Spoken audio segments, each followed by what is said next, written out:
Bún miếng đi mà, bún miếng đi bảo mà.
Bún miếng đi mà.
kami tak bây giờ rồi chuyện con nha.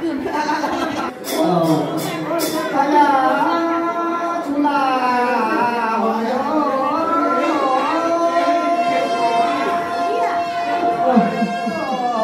chân mấy chula hồng tông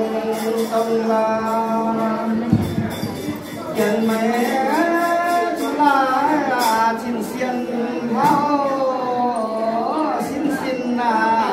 xin trắng chim thảo hoa là mấy ơi mấy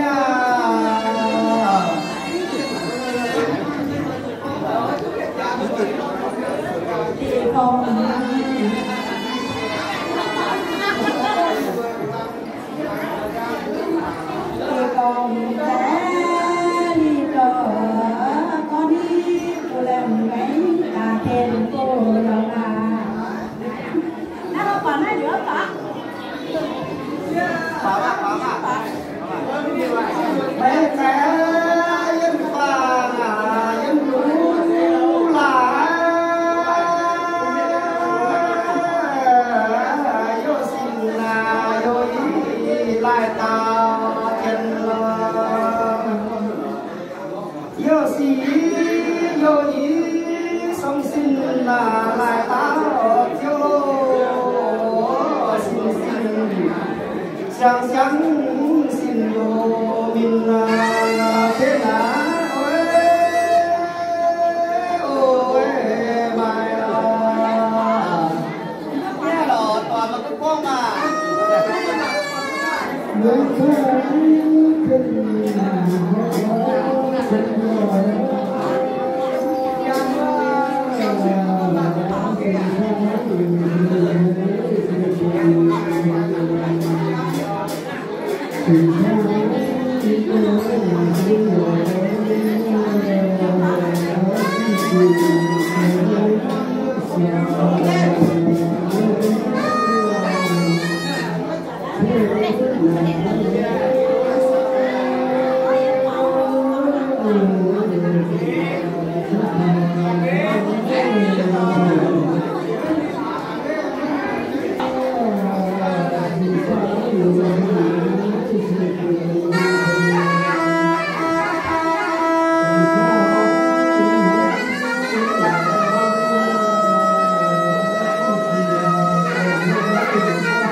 Chụp mic vào đi.